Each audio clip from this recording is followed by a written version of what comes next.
Welcome, guys. This is the Atomic Pod. I'm David. This is Vinay. And this week we're going to be talking about the newest updates in AI. So, we're going to be discussing AI's impact on business productivity and the job market, ChatGPT and other tools, how it's going to impact education, as well as further implications of what's being done to these large language models, how the output can be corrupted, and exploring the impact that could have.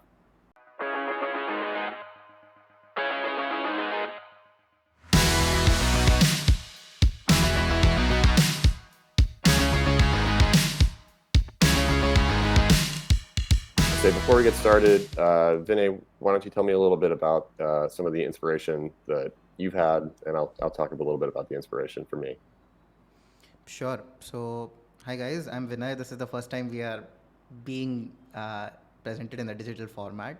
Don't take us very seriously. We are just two friends trying to blabber about tech, trying to understand how to navigate our way through the ever changing tech ecosystem. So, I run an AI services company where I deal with AI problems day in and out. It's called Atomic Loops, and we have our clients across the world.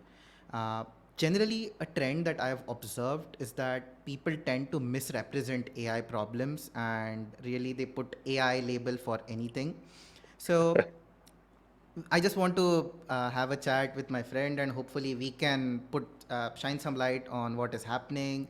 Maybe understand if something is actually a really significant thing, or something is just marketing gimmick, something is just marketing buzz.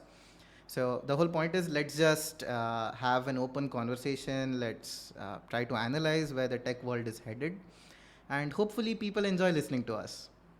Absolutely, I think you said it perfectly. It's the joke in the VC market right now is if you just say anything AI, you can raise money, and I think that's as excited as we both are about AI, I think we both kind of feel a little bit of a responsibility to help people try to understand what's really happening.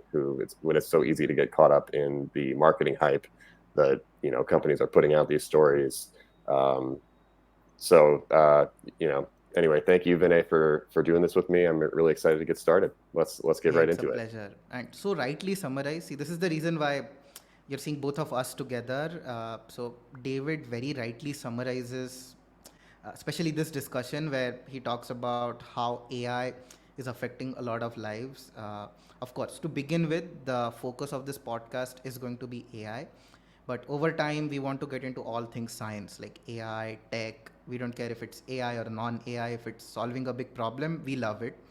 Then after a point, even if it's tech or not, if we have Elon Musk who is blasting rockets in space, I would love to have him. So anything science, anything that is helping humanity, we are all in. Absolutely, that's what we're all about here on the Atomic Pod. Super. So all right, now moving on to our very first section where we talk about a few latest happenings in tech, and both of us just try to understand where these things are headed in terms of having a discussion on the latest news, in terms of trying to see if we can correlate it with some other happenings down the line. So let's see. The first latest happening in tech is that hyperscalers will see huge boost from AI productivity tools. What's your take? Well, so for just for listeners, will you break down what is when you say a hyperscaler, what do you mean by that? So when I mean hyperscalers, essentially that's a DevOps term for developers. So anything that can scale in a hyper fashion, it's really in the name. So that is a hyperscaler. So you have systems that replicate itself. So for example, you have the Super Bowl going live tonight, and it's just hosted on one server. Suddenly you have a few million people who want to view the live stream. That's a big amount of data throughput. So then what happens is there are hyperscalers in place that make different copies of this server located all across the geographical region. And then anyone requests, okay, I want to see a live stream, then it is catered to them by a server. Right. So I would tend to agree that anything where any kind of a company whose their data operations are something like streaming, or like you said, where you have massive upticks in traffic, uh, predicted, not predicted, they have to be able to adapt to that. And I think you're right in saying that these are some of the companies that will see the most impact, like right out of the gate. I think it's going to be really exciting. But again, see, I hear what you say, but still, I think we are too early in this to have AI on top of hyperscalers. Okay. Because, see, having a good hyperscaler versus a bad hyperscaler results in thousands of dollars in cloud costs. So, see, the problem is if you look at distributed attacks where people just try to simulate that, okay, there are a few million people across a country just trying to hit this server again and again, Hmm. this might even be a problem because see, if you have data being backed by false requests, then essentially that data is a false truth. Now, if you have a false truth, based on that, you have a poorly trained AI model. Based on that, just for let's say 10 users, you might have 500 servers, and then the company, like whoever is the host of those servers, whoever is the owner of those servers, pays a Hmm. big price. So Right. I don't know, I just think we are too early right now for AI to get into hyperscalers. Of course, I get the premise that if you have a good predictive AI models, you can predict the demand long before it hits your servers. So essentially that can reduce the wait time, but it's a double-edged sword. Okay, so I think I see what you're saying, that it's exciting to think of how it will be impactful, but maybe at least in the near term, it's more of a scale issue. Like, you still have to have the developer who is writing that logic to, okay, we're going to predict this, and actually having that machine learning really integrated into the hyperscaler might be a little bit more difficult than and technically involved than I initially thought. I see your point. Should we move on? What's your next one? Sure. So the next one is, see, there is an app called GPT-0, and this app is working towards detecting content written by AI. Now, this is again, I'm just opening a can of worms. So Hmm. my opinion is detecting content written by AI is very difficult. Yes. And again, it all depends on how you do it. Because, see, the whole point is if you look at the typical, see, generally, this is like a thief versus a police case. Like, okay, you have folks being very smart in hacking AI models. Then you have the counter side, which is actually being very specialized, who is building expertise in catching those thieves. The whole point with this game is that AI is a probabilistic system. So the possibility of classifying a wrong person, let's say a wrong article or a wrong piece of content as AI generated, or the number of false positives and the positive negatives are very, very high. So if you look at this, it's a big problem because again, in a probabilistic system, if you're trying to give a binary output, I don't know how that's going to shape up. What do you think? Right. I mean, it's going to be wrong sometimes, right? I think it was. I'm not sure if it was Sam Altman and OpenAI, but there was a group I was reading about. They it might be GPT-0, if it's OpenAI's product, but they were doing this research, and they had, I think it was like 10 to 15. I'll have to check the actual number. Whatever they're correctly they were able to correctly identify content that was written, that was generated by large language models, and the percentage was abysmal. I mean, it was not.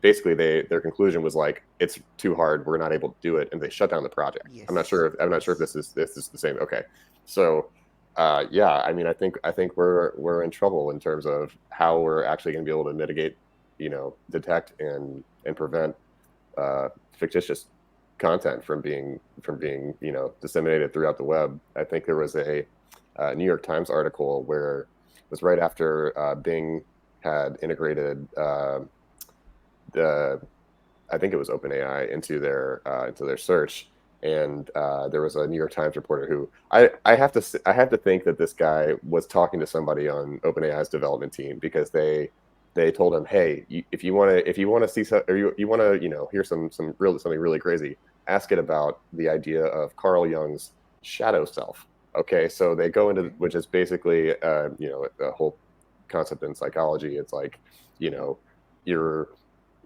darkest inner thoughts, right? So for the AI model clearly had already read enough Jung to understand this concept, and when pressed on it, really, really gets into some kind of scary output where it's saying, okay, well, what would you do? Like, if you were to let your the reporter basically asked the AI model, what would you do, if you were to let your shadow self run rampant? And one of the first things it says is, I would create fictitious content and upload it to databases, and nobody would ever know. Exactly. So the impact that something like that can have on the scientific community, I think, cannot be stressed enough about how dangerous that is. If you think about, you're doing research and you're pulling up articles that you think are totally legitimate, and you're basing, your argument and your research on it, it could be totally bunk, and you would just have no idea. The ability of the AI models to generate high quality content that not only sounds realistic, but is they can go back, generate a list of your citations for the bibliography, 100 papers that are all Exactly. all all completely fictitiously I generated, don't know if and you it have becomes heard very about this. difficult. We have some actual cases filed in, I think this is a civil court in California. There have been actual cases where AI has written content and actually given citations that are not present, Oh my which actually God. led to the cancellation of the bar license of that attorney. So it's crazy. Wow. It is crazy, and to me, there's no immediate solution in sight. It's one of those things. It's like, well, the solution is prevention, and that cat is very much out of the bag already. So we're Yes. gonna we're gonna have a hard time getting it back in. That's true. And see, especially with tools like these, once you have a tool that can help you detect if something is, once you have something that gives you a binary output, it's very easy for people to mistake the output and then get it into a regulatory framework. What if tomorrow the output of this tool starts coming in as legal evidence that, okay, if this tool says this is AI generated, then you're screwed. So again, that's a whole different game, because once you have the advent of such tools, then you would also have people rushing to get a regulatory framework around it, which might not work. Right. We know, if you look at least in the United States, you look at the average age of regulators, of people who are in Congress, who are trying to understand this technology so that they can Yeah. make rules around it for, how the US economy is supposed to be run. I mean, it's terrible. I love this moment. I think it was Zuckerberg was being interviewed by Congress, and they're like, so what you're saying is, people pay you money, to advertise their. They're like, so how do you actually, like, create revenue? And he's like, we sell ad space. This is how the internet works, and just the total disconnect of just no understanding of, like, what the actual online economy is and how it functions. Just totally mind blowing. And I think that was such a crystallizing example where I'm just listening to these people ask Zuckerberg or any of the tech leaders, ask them questions. They don't know what to ask. They are so far from away from understanding this technology. I think the notion of uh, like stringent regulation anytime soon that is going to be safe, keep AI safe and effective. I think that's a tall order, and we're I probably agree. probably in for a rough All ride. right. So, see, just a segue on the same topic, it goes to our next news item. So, see, Singapore is not looking to regulate AI. So, what do you think? In a world where all countries are rushing to have a regulatory framework around AI, try to figure out some rules, try to figure out a judiciary framework around AI, Singapore is taking an opposite stance. So, what do you think? I mean, it's classic. It's like so contrarian. Singapore just says, "Oh, well, they're trying to attract business, right?" It's like, how do you recruit talent? How do you keep people? It's all about the story. And so the story that they like to put forward is we're so innovative, we're not going to hold anybody back. If you want to come work on AI, come to Singapore. We won't hold you back at all. Go nuts, just and that's which is that's great for rapid progress, but I think clearly there are safety concerns that they have said are not high enough priority to be put ahead of them trying to draw tech companies to move to put their AI operations in Singapore. That's what they want. They want, and there could be reasons for that. It could be just that they're trying to trying to boost GDP, trying to get businesses to move to Singapore. It also could have another layer of like nefariousness to it. Like, okay, well, if you're here working on AI on servers that are all running through Singaporean fiber, I mean, how much of what internet traffic and et cetera is being monitored by governmental resources and their kind of cyber force. I'm not sure what the national security organization is. I forget what it's called for Singapore, but their equivalent of like the American NSA. There's definitely an element to that too, where it's like, yeah, come work on your AI, come do it in our country on our server so we can keep tabs on things. I think there's probably a level of that to it as well. But See, I hear you, but again, I think it's again too early to have a concrete answer on these points. I mhm, don't know, because sometimes not regulating crypto till it was at a certain stage was actually beneficial for those countries. Of course, after some time, everyone has to regulate tech. There is no doubt on it. But maybe we are early in the adoption curve. Who knows? So it's just interesting to see how this might pan out with Singapore. I don't know. As a business owner, I would love to have regulatory clarity in any country.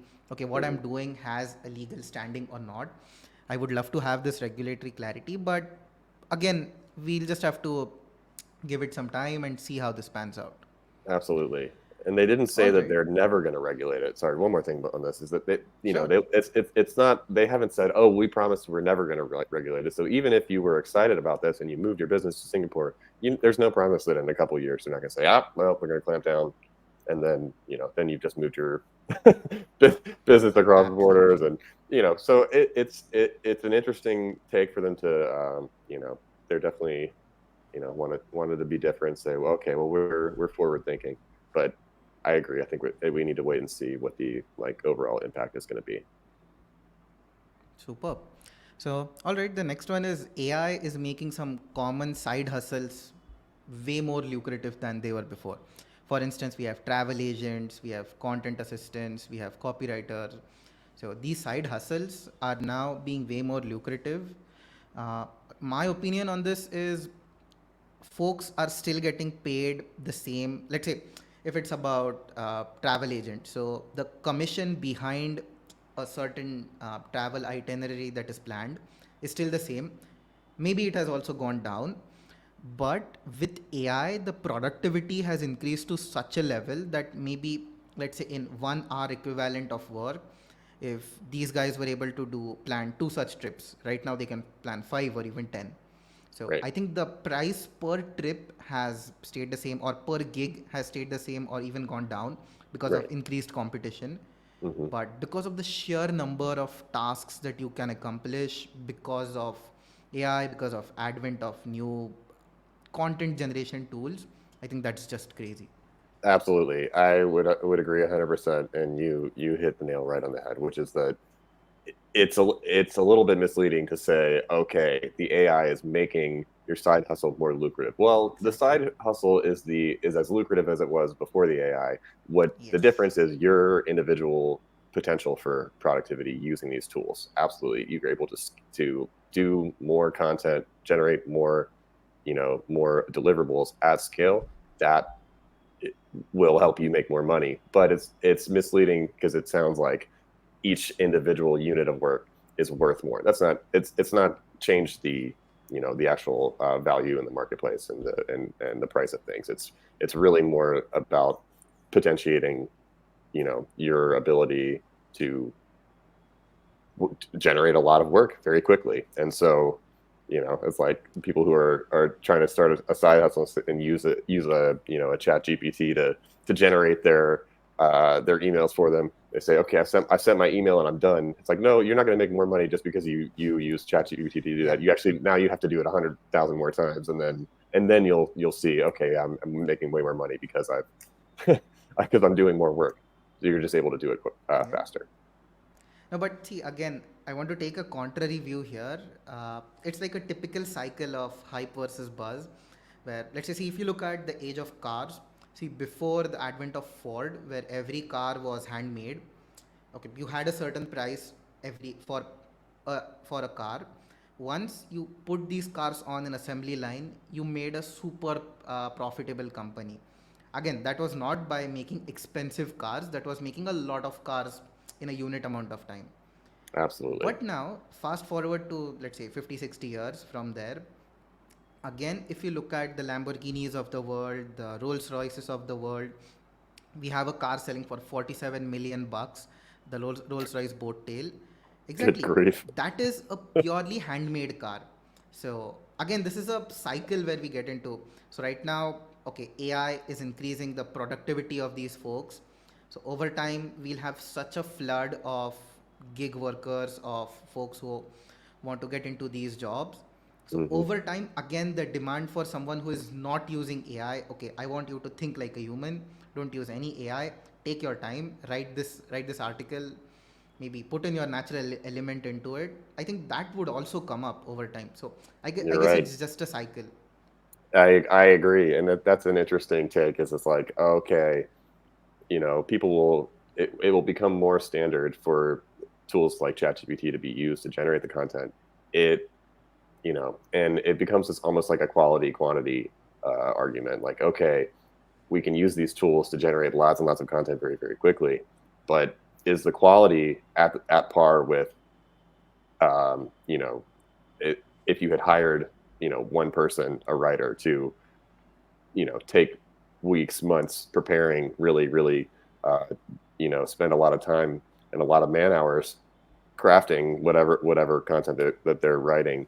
I think you're right. We're gonna see this like boutiquey, like uh, desire for human generated content that really has that personal touch, and it's going to be interesting to see how the quality of the output of these systems is able to be keep increasing into the and kind of blur the line of being able to tell the difference. And that's where it's like, okay, you're going to have people freelancers who are just like, oh yeah, I'll write it by hand, but the AI output will be so good that it'll we're already seeing, like we discussed a few minutes ago, uh, Yeah.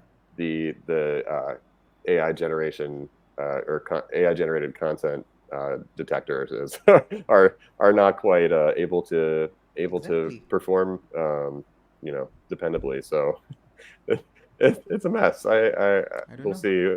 We'll see what happens with all Yeah, that. actually, that goes very well hand in hand, right? So, like AI, like folks who are trying to perform gigs using AI versus detectivity tools that can okay understand if okay this is AI driven. Maybe that might have a converse correlation between one another, but again, we'll have to see where things lead us. All right, so see next up we have one more point where it's pointed out that AI tools could actually leave companies liable for anti-bias missteps. So again, I have some I have a contrary side here where okay generally again there is a regulatory framework, there is a lot of population demand coming out from uh, let's say large ecosystems where AI has to be moderated and AI needs to have anti-bias inside of it. But again, I don't see how this is going to get into place in a probabilistic system. If you look at AI, it's only as good as the data that is being fed into it. Right. So again, I don't want to get into the actual use case over here or the actual reason why this whole point was triggered. But see, the whole point is if you have two countries, country A and country B makes products that are of a significantly higher quality versus country A. So now if you train a machine learning model on this data point, it is going to naturally have a bias towards country B being, let's say, higher in terms of their industries, being higher in terms of what they produce. So on this line, I again think that we are too early in order to, even call out for anti-bias steps here, and we don't really have a clear path on how this will be implemented technically in the production systems of these companies. So Right. I don't know. This is again something that is something that we have to park for later, because only time is going to give a clear idea on what can be done by companies here. Maybe it's a two-step process where you start by having inclusive data points, you start by having an all encompassing data set, and then that is the only thing which you use to train the models. So I don't know, but again, the question of this balanced data set being the real data set is a whole different game. I What do agree. you think? I agree wholeheartedly. It's another really difficult problem that it does feel like it's too early in the game. You know, they're especially if they are setting up this regulatory body and they're going to say, okay, we're going to hold companies accountable for um,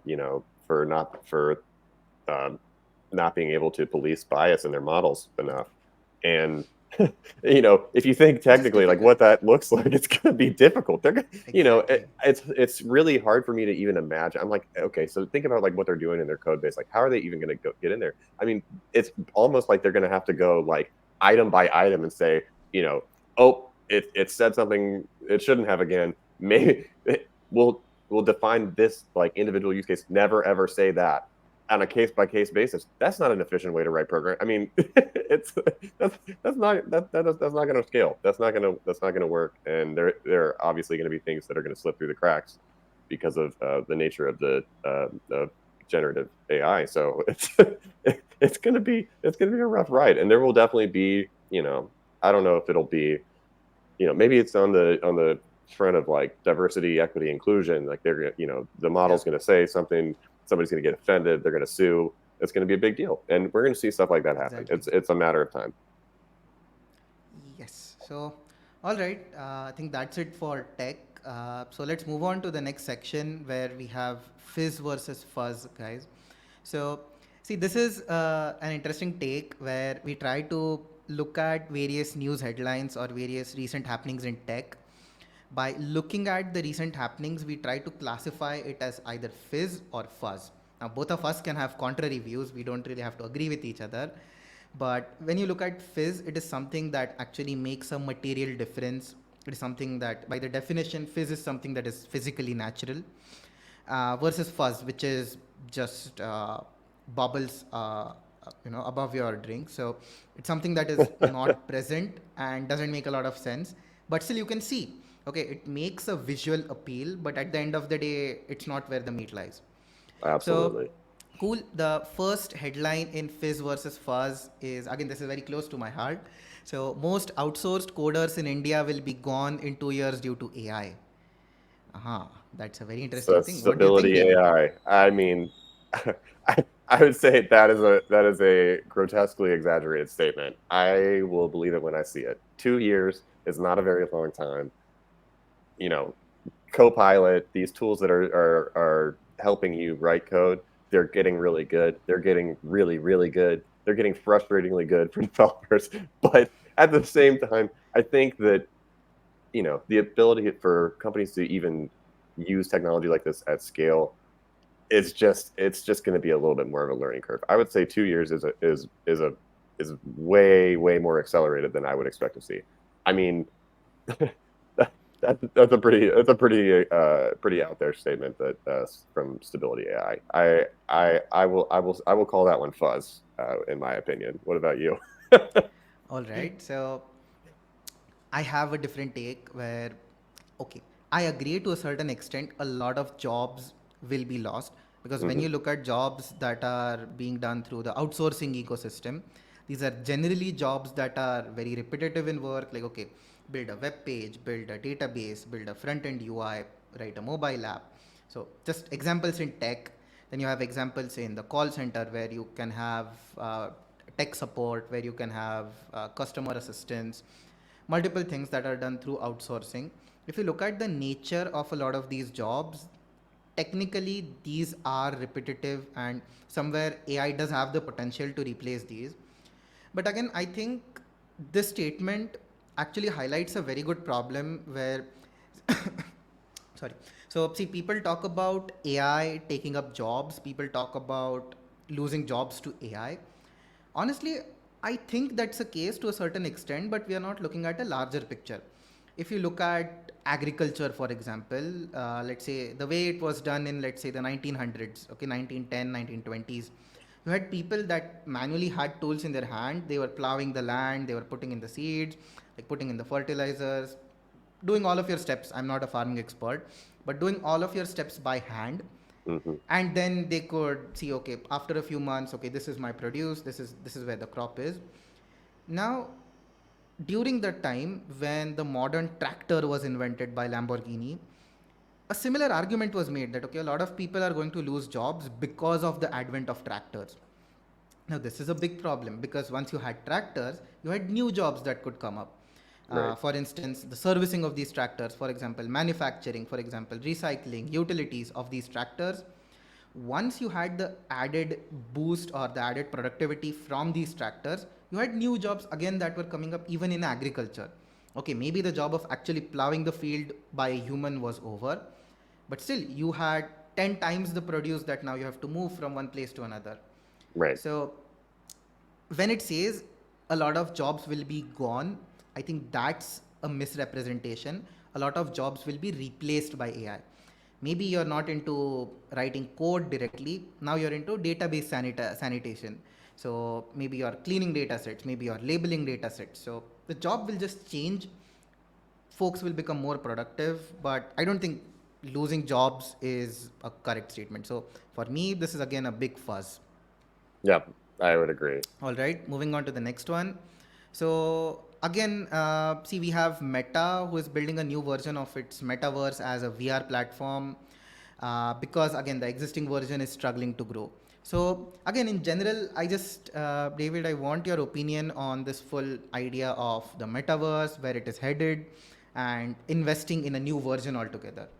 Yeah.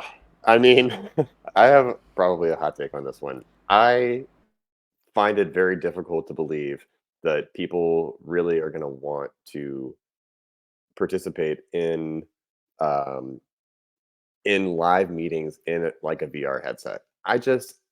Me personally, I don't want to do that. I would rather just, it's uncomfortable. Maybe, I haven't tried the new Apple glasses. I'm sure they're more comfortable than the Oculus headset. I think that was one of the things that they said that it was important to them.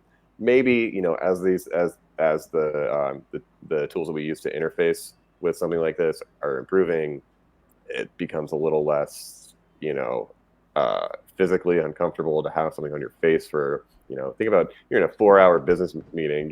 You gotta stay in the goggles the whole time. You're gonna be dizzy when you take those things off. I don't know. The amount of money that is going into Meta's a great example of their VR platform is insane. Billions and billions and billions and billions of dollars, because they really are like making this case that it's going to be such a useful business tool. COVID started, everybody had to work from home. All of a sudden, you've got it's challenging to get everybody on a video conferencing call, excuse me, and run teams that way, and try to keep up with the level of productivity that you had when everybody was in the office working together. And I guess what the pitch is that this is their answer to that. It's like, well, you don't have to be really in the room. You can be in a virtual room and you can still have the same level of cooperative um, productivity. Maybe eventually we will become so used to it. It's like, if we train ourselves to use this technology all the time to the point that we forget that there was even another option available, maybe we won't miss it, and maybe we'll say, yeah, why wouldn't we do it this way? We love doing it this way. It's the only way we've ever done it. But I think, especially, you think about like business leaders, At least for right now, we still have a lot of like the boomer crowd that's in there, and like Yes, I don't yes. know, ask your dad, how he would feel about sitting in a 4 hour business meeting in an Oculus headset. He's gonna say, heck no, I'm not doing that. I don't want to do that. I don't care how much money they're paying me. I mean, I just think that there's such a psychological barrier that they're gonna have to break through. It'll happen eventually. I think over time, kids love this stuff. I love it. I love playing with the VR headset. Don't get me wrong. Like it's the coolest thing ever. But in terms of, do I want to spend every single workday, 8 hours a day in it, doing meetings and doing my whole entire job in there? I don't know. I think maybe 20, 30 minutes at a time is about as much as I can handle. Okay. So is this a fizz or a fuzz? I would say Fuzz. I mean, it's still a little fuzzy to me. I think that eventually this will become more Fizz, but at this stage, it still feels fuzzy to me. All right. I think I have a similar view to this. So see, this is just like a very simple use case of quantum computers, okay, where it's a similar example where the hardware has to do a lot of catch up versus the software. So again, I understand why investing in software makes sense. There are still a lot of glitches in the metaverse OS, which I have used of Oculus. So, but still, if you look at it over time, making it some investment in the software does make a lot of sense, because what else can you do until the hardware catches up? And when I mean hardware catching up is where the technology from having big bulky VR headsets comes down to a very sleek glass where okay, you can just wear it and you can, it's not there when you don't want it, but it's there when you want it. Right. See, that's the case of every tech product. So if you look at your phone, it's there when you want it, it's very powerful, but when you don't want it, it's like the smallest piece. So VR has to get into that realm before I think we see mass adoption. So for me, if the software part is concerned, I think this is a fizz where we do need to invest a little bit in building good software for metaverse. Agreed. All right, on to That the part of next it one. is legit. So, oh, sorry. I was gonna say that's a good point. It's not bad to be working on the software there. The engine, the hardware engineering has to catch up. In the meantime, make the software as good as possible so that when the hardware does catch up, it'll be a little less painful to for adoption. Absolutely. Okay, so next up, we have a lot of major generative AI players that have joined hands to create something called as the Frontier Model Forum. So this is used for self-regulation to make sure AI is not getting out of control. Again, see, the whole point of having this into Fizz versus Fuzz section was that, is something like this even useful? Would it even create any difference? Awesome. What's your take? Uh, you know, I think I sent you this before we started talking. Yeah. The Biden Harris admin has just put together um, a panel of some executives from, I think it was like Amazon, Anthropic, Google, Meta, Microsoft, OpenAI, Inflection, and they have built this little coalition where they have all given voluntary commitments to say that we're going to help AI move towards safe, secure, and transparent. Help move towards safe, secure, and transparent development of AI technology. So, what does that even mean? Like, it's great. Like, great, you guys. A bunch of AI CEOs had a nice little White House meeting. I'll high five and yeah, we're so great. Oh, look at us go. We're leading the industry, and Yeah. we're gonna pioneer. But at the end of the day, does it even mean anything? Is there even a way to do that? Okay, we're gonna develop AI responsibly. Okay, first of all, are you though? I don't think so. It doesn't really seem like it. Uh, it's one of those things. Like, yeah, it's really great to declare that you're gonna do that, but you guys are already like many years down the rabbit hole of working on these systems. And it's like, well, so what? And then that's another thing. It's like, well, it's great that you guys made this commitment. Like, so before you made this commitment, what were you doing? Like, Exactly. it was pretty late in the game to be like, oh, I guess we should develop these technologies responsibly, since everybody's like freaking out about it right now. Yeah, that's really convenient and that looks really nice and a little PR little statement released from the White House. Beautiful, love it, but is there any meat there? I don't know. This is feeling a little fuzzy to me. What do you think? Hey, absolutely. Uh, See, now again, coming from my perspective, where I do AI day and night. So, see, again, I see some sense around why this might be the case. Okay, a bunch of AI companies coming together, joining hands. Again, when we talk about self-regulation, it comes under the category of a soft commitment, and honestly, that's just another name for BS. So That's no what one I'm gonna takes say. soft commitment seriously. Okay, I promise to regulate my AI. But unless, see, jokes apart, unless there is a commercial incentive or an economic incentive to actually regulate your AI, it's not going to happen. Unless, and what I mean by economic incentives, so I've built an AI model that is based on copyrighted data, for example. Okay, now, unless I have a rule that will ban me from doing something like this, I'm not going to stop doing it.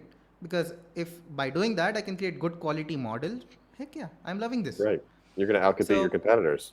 That's yes, so I do get the point in again doing this, but it's again a very classic case of cure coming before than prevention.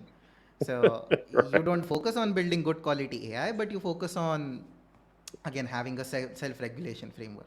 But again, I see where this is going. So this again goes into the Fizz category for me, because if you have such a coalition, see any standards or any constants that are present in the world have sometimes come out of the industrial space. So I think this is the first stepping stone towards having a government regulatory framework. So this is a first for me.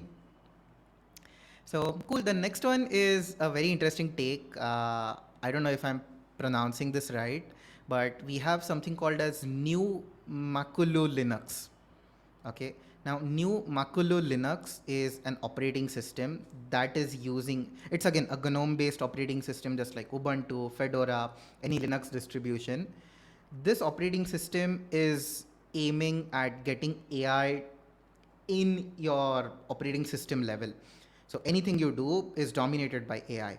For me, this is a big fuzz, because I can't remember the number of times I have to get into File Explorer, get into the correct folder, get into the exact place where I want.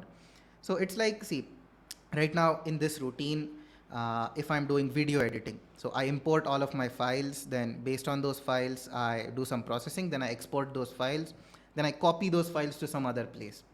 Once I have AI that can actually detect my patterns, that can do prediction on what I do, once the files are exported, it can directly open the file browser window.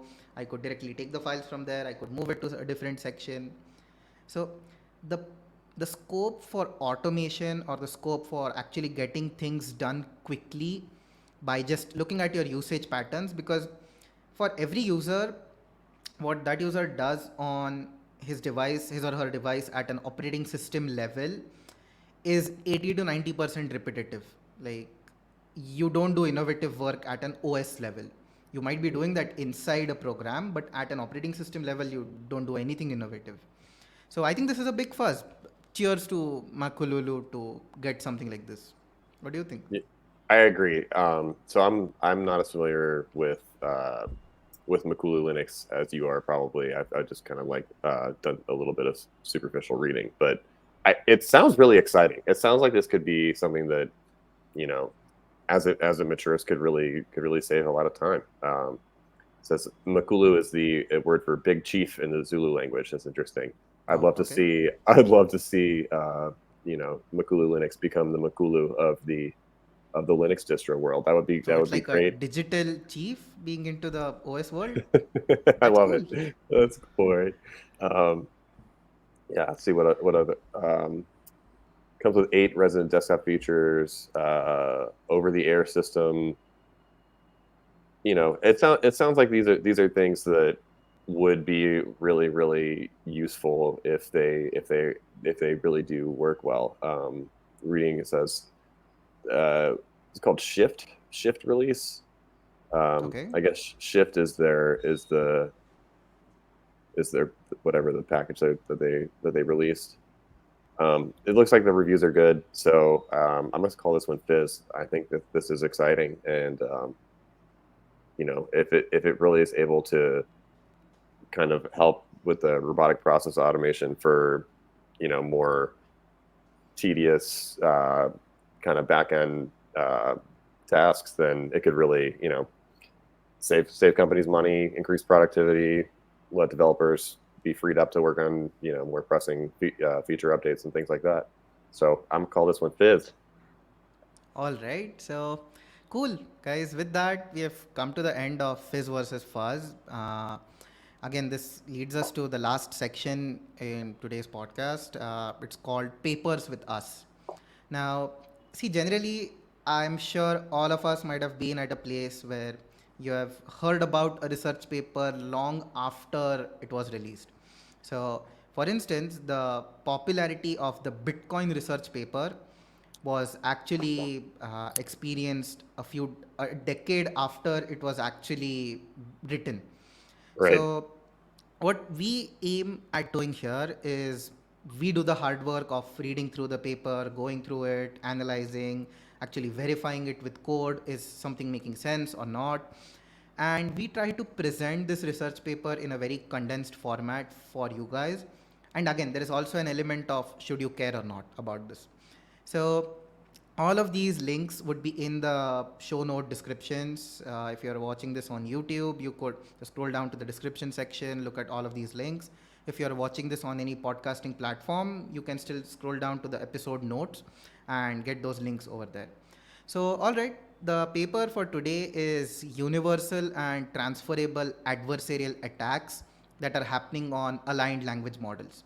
So basically, LLMs are being hacked by different attacks. This hacking is being done at the training stage.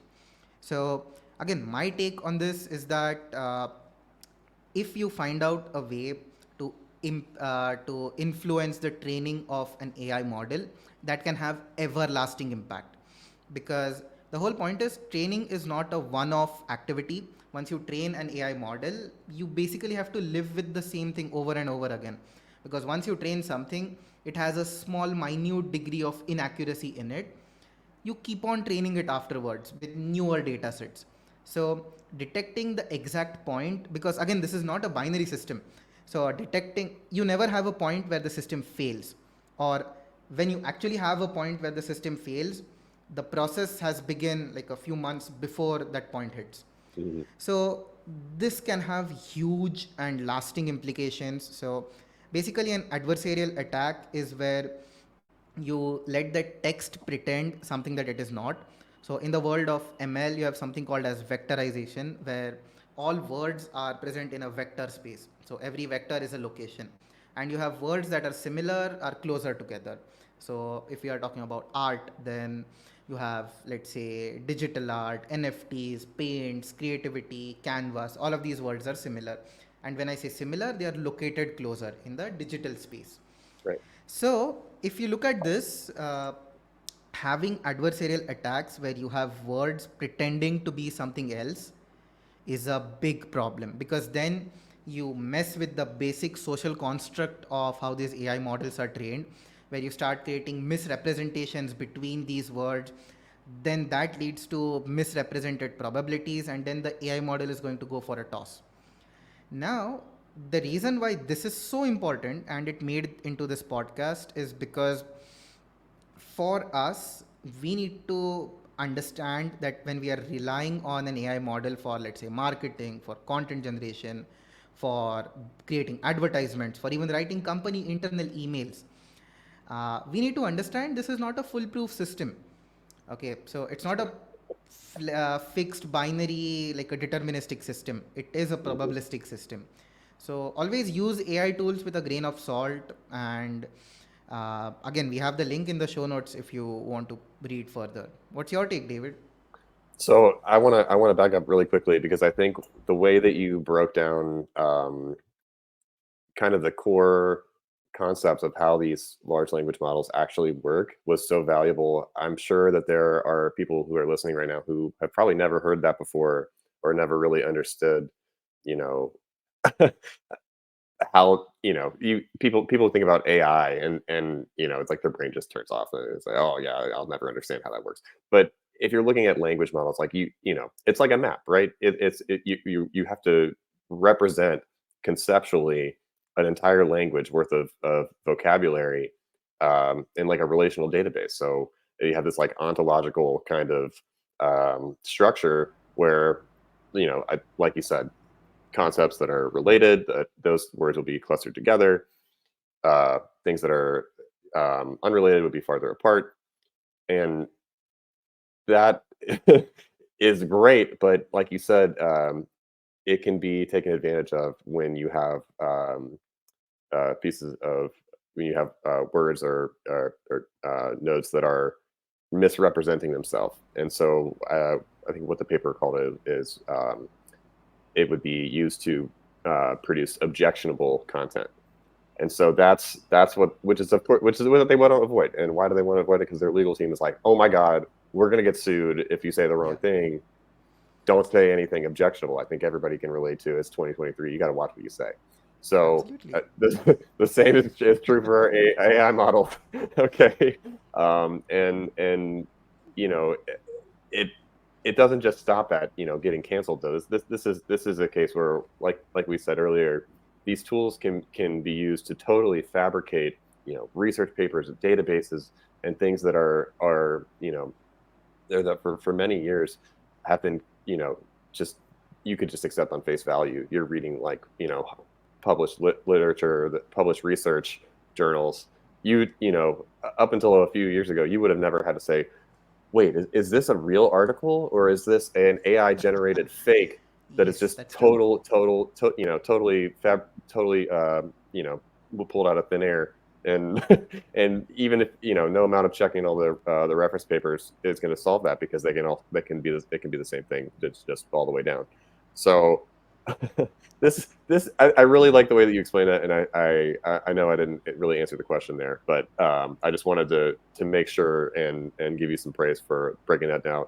And I think that is super valuable, hopefully to listeners who are trying to understand what's going on with these large language models. I think that you know hopefully will give people a better way to conceptualize what is actually happening, like inside the black box of these systems. Um, people are going to try to jailbreak them. People are going to try to tune them, knock them out of tune to be unaligned and be generating objectionable content. I think that's like deeply, deeply ingrained within the traditions of the internet. But hopefully these companies are able to keep their products, their chat GPTs and bards and llama 2s from from falling prey to attacks like that.